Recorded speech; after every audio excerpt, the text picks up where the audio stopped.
Okay, so right, the weird bit starts now. I sound like a weird television producer or something like that. But you slouch towards masculinity, but now Sophie, welcome to Cinema Life and Everything. How are you doing today? I'm very well, thank you very much. How are you doing? I'm doing all right, thanks so much. I've noticed that you're wearing a fight top as well, which is very, very cool. I've got my Oh yeah, both wearing Gracie jiu-jitsu Jiu-Jitsu. Very nice. So yeah, before we get started and we talk about films and stuff and just why you chose those films, would you like to tell the new listeners and the new viewers a little bit about yourself, what you do, why you're here? All right. Go. I'm Sophie Banyard. I'm a personal trainer. I specialize in kettlebell training. I'm a vegan. I'm passionate about how you can get super strong on a vegan diet. There was another thing, and I'm very into mindset as well. I've just started coaching people on their mindsets because that's just like the foundation of everything. Like, you know, you can't get anything done. That's something I've really got into in the last couple of years, I guess.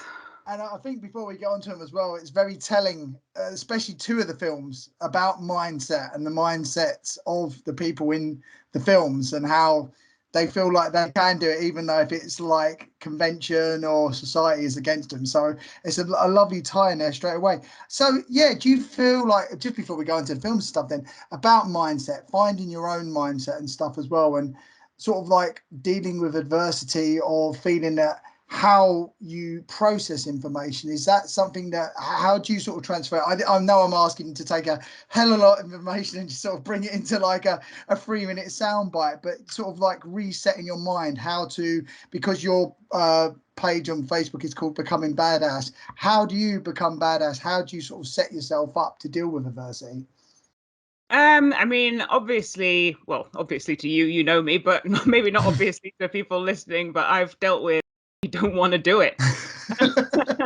just walk through the door. I always remember that one. It was from a jiu-jitsu competitor, and it got to a point where he just was miserable. He hated doing it, but he just had it stuck on the was it on the dashboard of his car, just walk through the door. So if you can just do that first step, then other steps follow.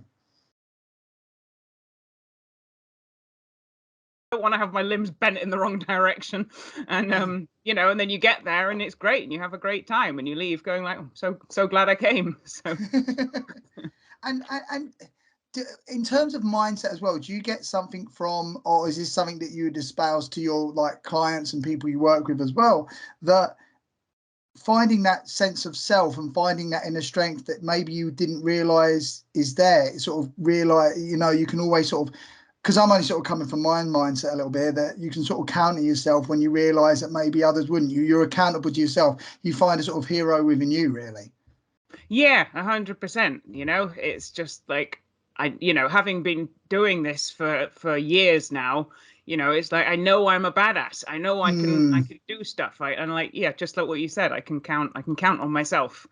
And you know, I can rely on myself to get stuff done, and that's empowering, you know. Yes. And do you feel like the physical stuff links with the mental really well? Like, I know the Wim Hof breathing, ice baths, ice showers, physical training with kettlebell. Shit, I got that done.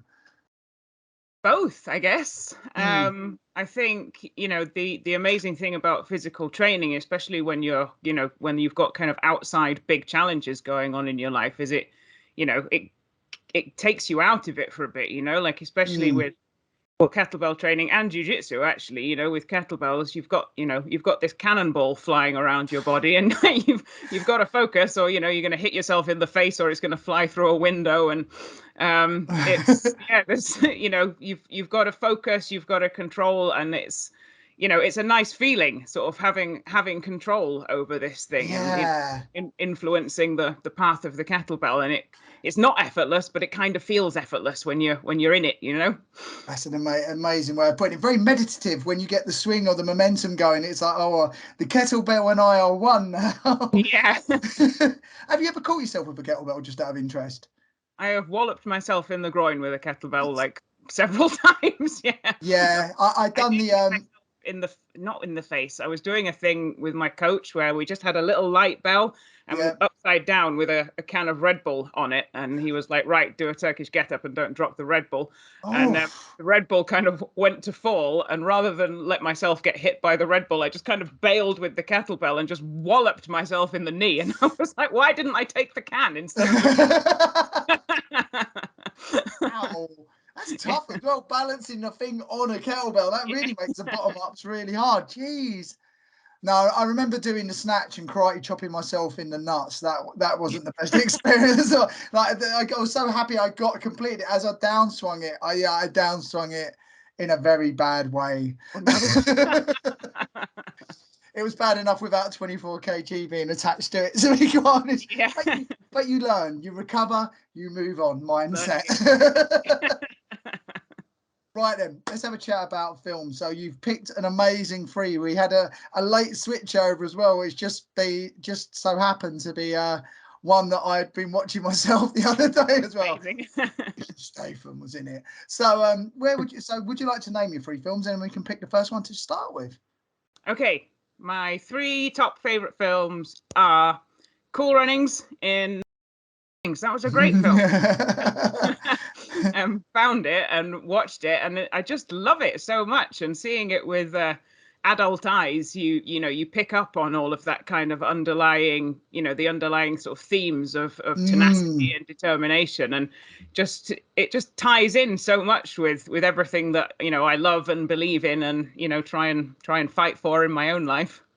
I mean, watching it again, it's one of those ones. It's actually John Candy's last film, which is really blew me away, because apparently when it was first being made, it was going to be like a very serious sort of documentary style thing, and then they added the funny into it, which I couldn't imagine it not being a comedy now.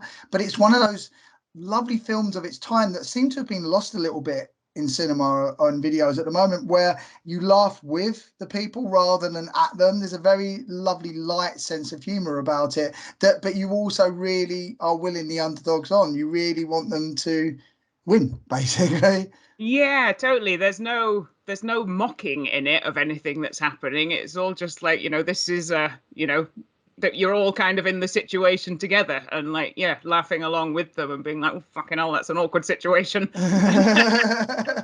But did you find as well that I always I love it when the underdog and they win completely, but sorry, spoilers here, go and watch it, it's old. You should have watched it by now. But the way for them, it isn't about getting the gold. For them, it's just about being in contention. And I love that as well, because, so like we talked about mindset a little bit earlier on. Some people are destined to get the gold in life. Some people are but if you believe in yourself and you just want to be accepted as equal, you just want to go, I can do this. That can be enough as well. We all have goals, but then just setting out for them is so important as well, having that self-belief. Yeah, I would actually say, there's obviously some big crossovers between this film and Eddie the Eagle, and I would actually say that this one, Cool Runnings, I think that they do want to win. Darius Bannock, he was supposed to be the winning sprinter, and he wanted to be a champion Olympian, and the odds were stacked against him, and they didn't win in the end. But it's kind of like they could have done, if big spoilers coming up, but if the sled hadn't have broken, they were doing it, they would have been in for a medal at least, if not the gold. So they don't win, but they also kind of do win as well. I always say it's that end, the way they carry it. I'm just like, that's so incredible. I'd forgotten about that bit, actually. So when I watched it again, I was like, whoa, really emotional, and just perfectly played, really. It was, like I say, the best one. It's big emotional themes, but just played very light. Like you say, as a child you can watch it, but as an adult it really gets you in the emotional bone as well. You're like, oh man, they're giving it all. I think that's a very good way of looking at it. They thought they could have won the medals as well. They're not just there to take part, they actually want to achieve it all as well, which is an amazing attitude to have.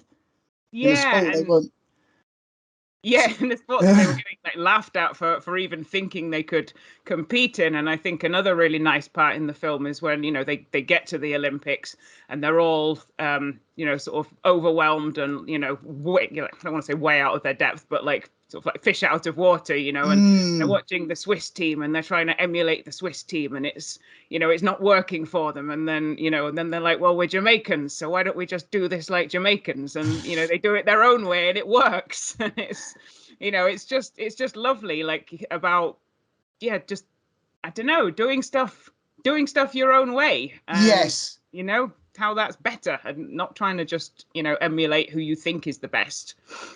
I think that's such a lovely thing to say as well, and a wonderful message to take from the film, that we all, there are ways in life, even with kettlebells, jiu-jitsu, whatever, where you're shown a set routine or a set way of doing it. This is the safe way of doing it. But then because of body type or mindset or just the way, you will find your own pathway within it. Does that make sense? Especially like a fighting style in jiu-jitsu, there are certain things that come easy to you. There's certain things that might be more of a struggle that you can work with, but eventually you'll learn so much, but then to develop your own way of thinking, your own way of scaling the mountain, so to speak. And I think what you just said there, and taking that from that film, that yeah, okay, there was a set way of doing it. The toboggan does have to go, or the sled does have to go down that pathway to win a gold, but bringing a sense of you to it, to make it your own, to not just follow blindly in someone else's footsteps or someone else's teachings, because then you just become a facsimile of what's gone on before. You need to add a little bit of something that's uniquely you into your life journey as well. Yeah, 100%. And like that ties in with with everything really, but like with how we have the internet here now, and so like Mm, everybody's like out promoting themselves and their businesses online, and it's like done a massive shift from how it was before the internet, where you had to try and appeal to as many people as possible to get them into your business. Now you mm, can reach so many people that if you're trying to just be general and like everyone else, you're not going to catch anyone's attention. And yes. it's all about being authentic and vulnerable and just doing things your way, and the people that also march to a similar drum beat as you then find you. And I don't think that was really a thing back then when it came out, but it definitely is now. And do you think that, I hate to say it's marketable, but having that sense of vulnerability, I think in film and cinema and entertainment, but also in real life, is so important. You have to, if someone starts off as perfect and then they end perfect and there's no struggle, I think that's an authenticity that resonates with everyone so much. The idea that everything's always perfect and plain sailing and you're living your best life and nothing ever goes wrong, but really there's nothing in that. It's how you deal with adversity, it's how you find your own path that makes people want to sort of follow you and react to you and stuff as well. Yeah, I think so. I think a lot of the time, the temptation is obviously to like not share your struggles and not share your failings. And like so often, you see someone's, overnight success story, Mm. you overnight, and someone who's just, not get good at something is there putting the work in, developing a badass mindset, and before you know it, they're I missed it, you know. No, I completely agree. Exactly. And that is it, that push. And then yeah, just what sets you apart, what makes you want to, even with setbacks, what makes you want to keep going forward, what makes you want to, that's the fuel that people, I think, really get interested in, as opposed to yeah, I've just made it. So right then, oh sorry, by the way, do you have a favorite scene in Cool Runnings? My favorite scene in Cool Runnings is all the scenes in Cool Runnings. Yeah. I mean, you said you were going to ask that question, and I was like, oh God, how am I going to pick even just one? But the one I'm going to go for is the scene where they're in I don't know if it's like a pub or a club, but like they're in the toilets because like the East German team have been being horrible Yeah. to Junior Bevel, and Yul Brenner takes him into the toilets and gives him the the talk, Yeah. like and I've forgotten it now. I've been practicing it all day. No, But, no. the pride, power, badass mother who don't take no crap off of nobody, and and he goes out all fired up, and like that's the moment as well where those two characters who have like not got on throughout the whole film, that's kind of the moment that they kind of see one another and become friends, and it's it's just lovely. It's empowering, and it's great to see. It's like a little underdog moment in the underdog theme of the film, and yeah, that's the bit that I love. I did love it when you say that, all of it, because it reminds me there's a bit in Tagliatelle Nights where Will Ferrell's character says to Highlander won an Oscar, and he goes, "What for?" And he goes, "Being the greatest film ever." Yeah. I like it when someone goes, with the whole film. There's no, but yeah, no, brilliant, and that is an incredible scene. So we can go to the Meg. Or so I've got to stop doing that. So I just get into Jason's statement. Or we can go to, why is the other film completely slipped my mind for a second? Eddie the Eagle, sorry, which I absolutely loved. Yeah. So yeah, which one would you like to go to next? Let's go to Eddie the Eagle, because Eddie I feel the like Eagle, we're still in on the snow stream. Yeah.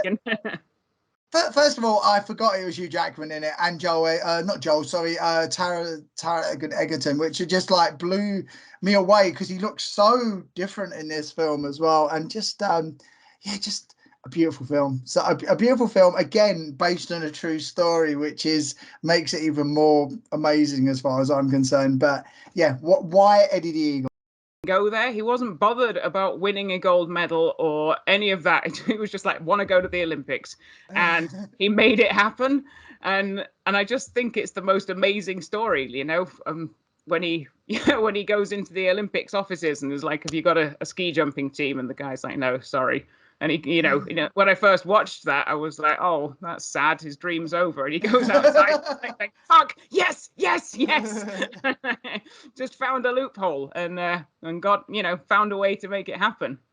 It's a beautiful film. It's one of those ones that sort of went under the radar a little bit. Like, I remember when he was doing the actual Olympics and just people sort of going along and him just getting his little, but just having that, just that will to try and just, I don't know. I think when I love the Olympics, I've got like a whole hard drive of the Olympics because I'm just obsessed by grace of movement. And it doesn't matter what the sport is. It's like you are the 1% of the 1%. You are the naturally gifted person that doesn't take it for granted.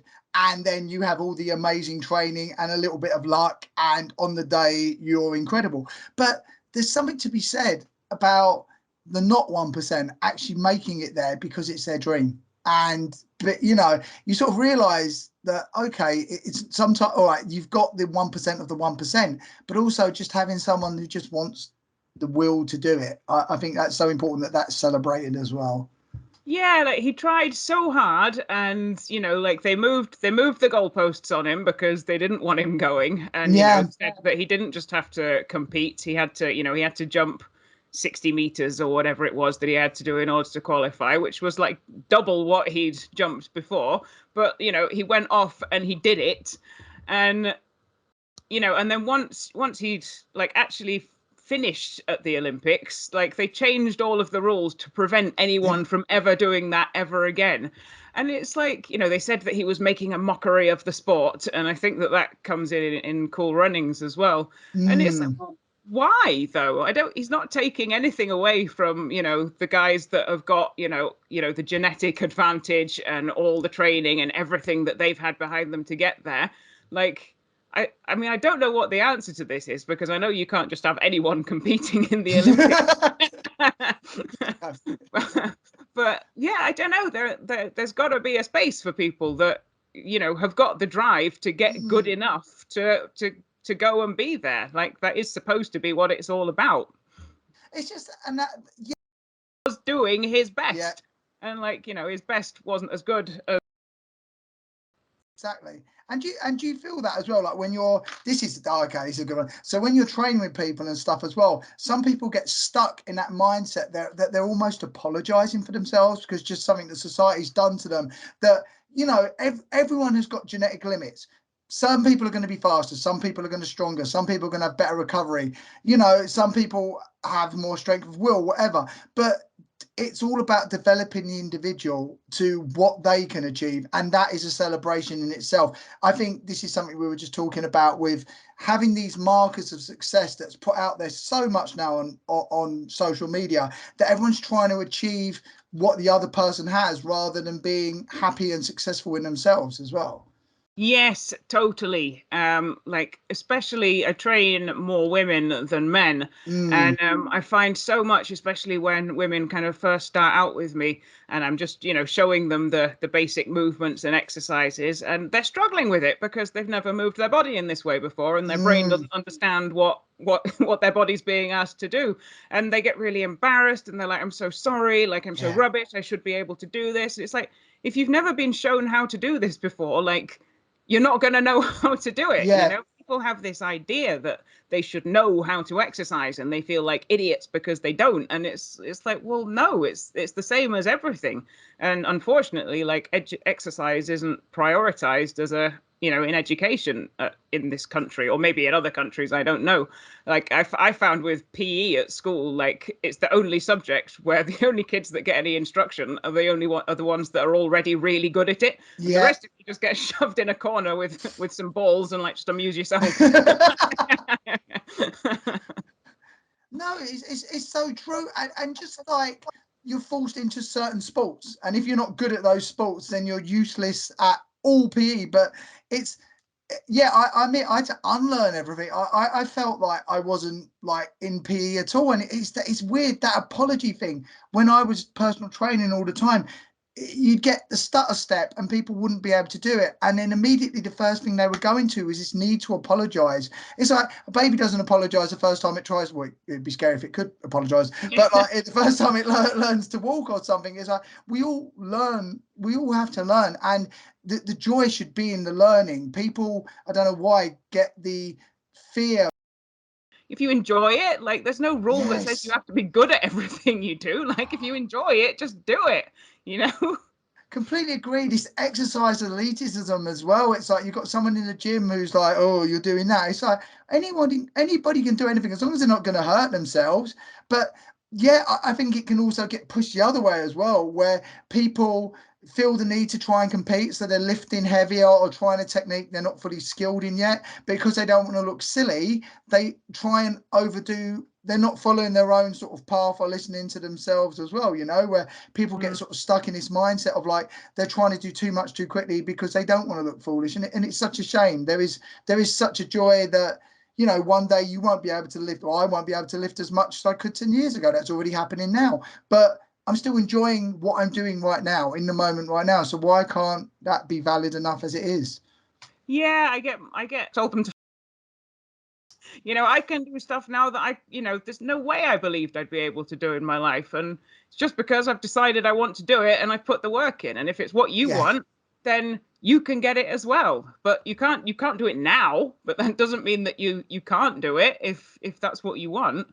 And people could just get so like, oh, I can't do it, and then that's the end. And the other one as well that I love to talk about, and I mean, I'd love your perspective on this as well. The sort of almost, I've heard it referred to as cross-sectional learning, but simply, if you struggle to press a 24 kg, you've got the physical benefits that once you've done it, you've got shoulder stability, how to hold your diaphragm in, focus. But then just knowing that you can do that, okay, it always sort of links into physical aspect to me. I have put the effort in day after day, and what became a struggle at first, now I can press, and then becomes just a movement that's just automatic. And if I learn in other things, if I don't know, learn to play a guitar, first of all, I'm stuttering, it's a struggle, but then something becomes automatic, and you can realize that doing something in the physical, you can put it into the mental as well and become stronger in all other aspects of life as well. Yes, I think that ties in really well with sort of how I first discovered exercise and the benefits of it, which is when I was getting off heroin and I had to, I did that. Well, I really got into exercise then, and I just used to think to myself, like, I'm doing this massive struggle, which is getting off heroin. If I can't get through this little tiny struggle, which is, running and walking for 20 minutes, like how am I going to do the big one if I can't even do this small one? And like it was through mastering that and realizing that you overcome the big stuff by just keeping going with the small stuff. And like the more stuff you overcome and the more you learn your mind and your spirit and your body is capable of, the more it just rolls and rolls and rolls. And like I've got so many fewer limitations, like limiting beliefs on myself now, because I'm just like, I've done all of this stuff that I never thought I'd be able to do. So, kind of the sky's the limit going forwards. And those small manageable chunks as well, like just being able to break tasks into smaller amounts, and then then it all adds up to, you can achieve the big thing. But like you say, no one starts throwing a 24 kg kettlebell over the head. Some people will start doing a 5-minute walk, and then you build, and then you build, and then that's the other thing. All right, people always focus on the next thing, but sometimes it's nice just to give yourself a pat on the back and realize how far you've come as well. What at first was unachievable now just becomes second nature. Yeah, completely. All of them. And films as a genre. Well, it's perfect. It's made for you. It's just like two of my favorite things. And also it's like a massive shark. Like all the other shark films, it's, they're just, very aggressive, but very regular sharks. This is a fucking massive prehistoric shark that's like come down through a thermal vent in the Mariana Trench. And there's two of them. No spoilers. Yeah. More shark. That, I think for me, I was loving it. And then I think when the bigger, sorry, spoilers here again, but when the bigger shark shows up, I was like, oh, okay. Well, and the special effects of this one, when I usually rail against CGI quite a lot, I was very impressed by the CGI on this one. I was like, when the bigger shark shows up, I'm like, oh, okay. Yeah. Yeah, the CGI on it is really good. Like a lot of the time in shark films, you're like, really? That's the best you can afford, is it? It's done really well. Maybe it is because it's just such a silly film that your disbelief is suspended anyway, and you're just enjoying you're just along for the ride. I don't know, but it's amazing. I got the impression at some point, because it's that Chinese American combination and like dual funding, I thought back to a film called Skyscraper with Dwayne The Rock, and I almost wondered if at one point it was The Rock's film and they went, can't get The Rock, get me another bald guy, get me Jason Statham. But I think it works better. He has some scenes with the young child. Yeah.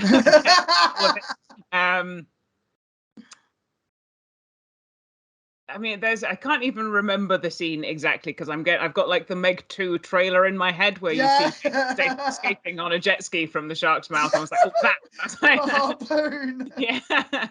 But there's a part in the Meg where like I think he's got to like go out and try and like shoot the shark with a dart of some sort. Yeah. Yeah. Like, it all goes wrong, and he's there in the sea, and like he's getting reeled back in on the. I think after getting so used to Jaws and that Bruce the shark just malfunctioning so much, it was like a real physical shark.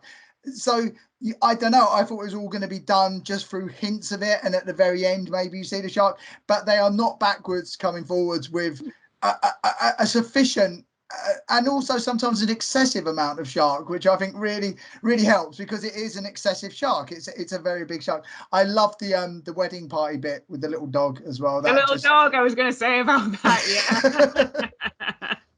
But yeah, all I can say is we say popcorn movie, but I don't want to demean it, because I was surprised by actually, like I say, how the beats work really well, how emotional it gets, and but you do get a lot of shark action for your money as well. You care about the characters, which is so important in these sort of films, and at the same time you just get just an absolutely laugh out loud film in parts, because I think it's a film that knows itself. I enjoyed the shark. Just never watched that again.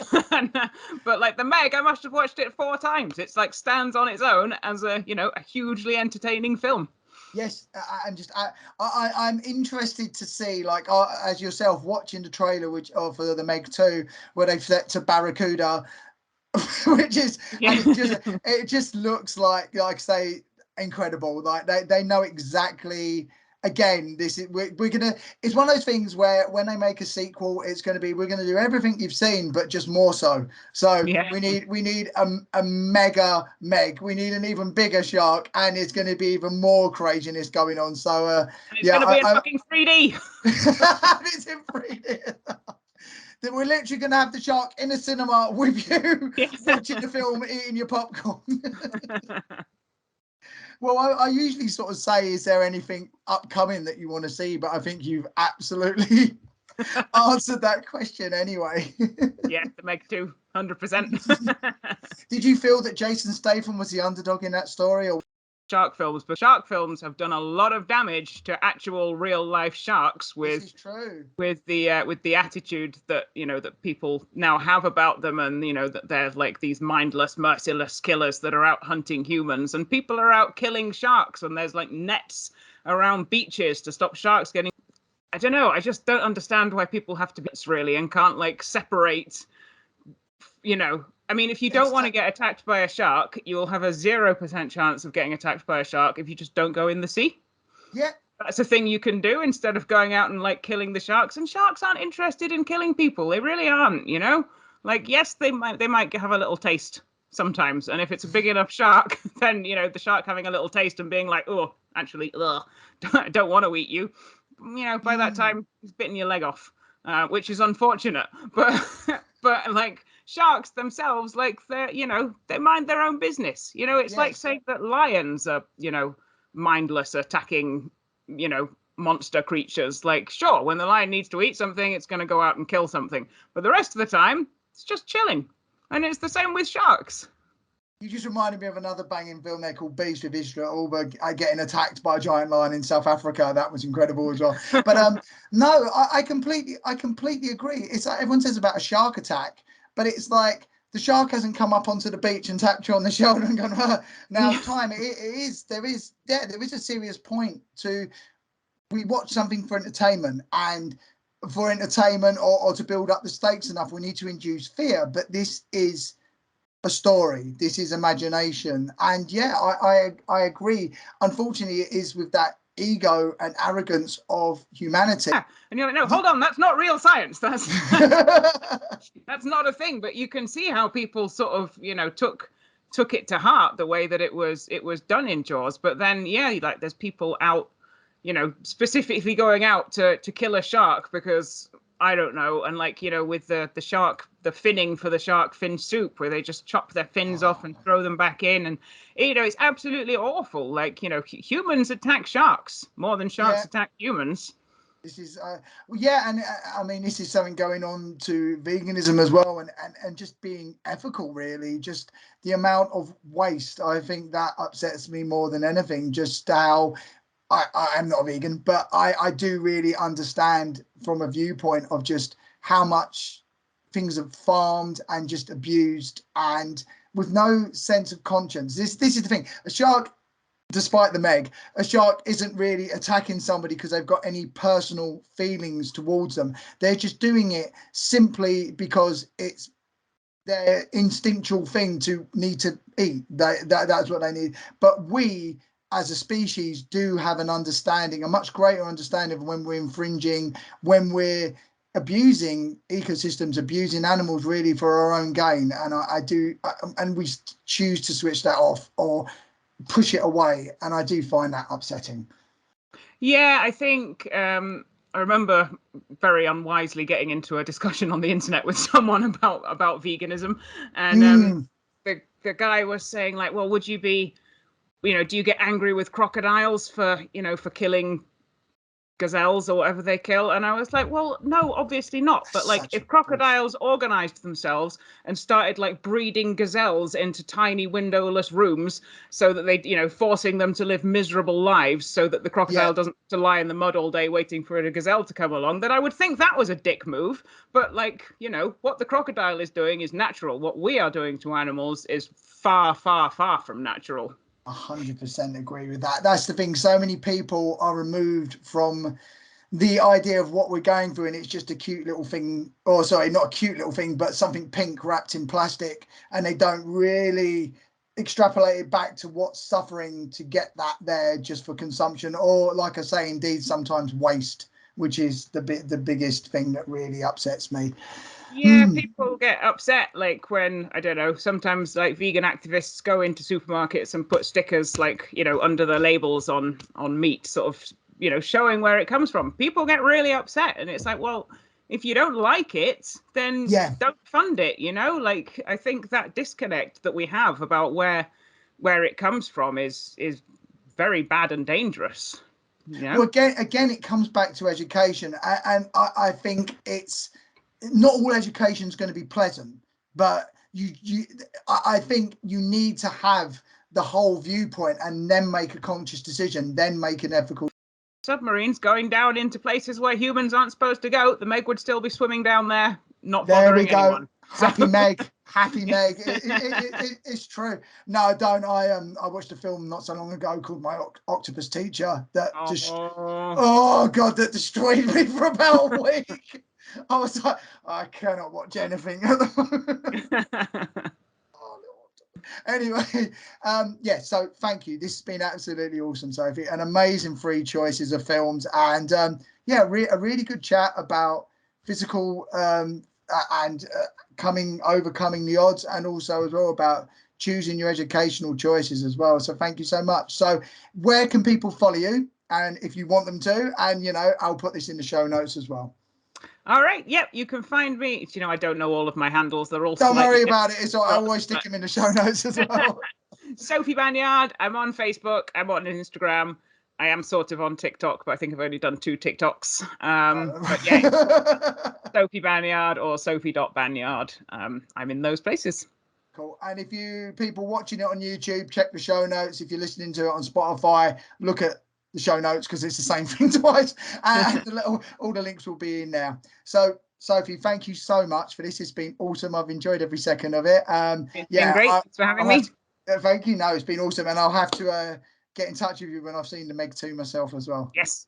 All the best. Take care. All right. Take care, Phil. Bye-bye. Bye.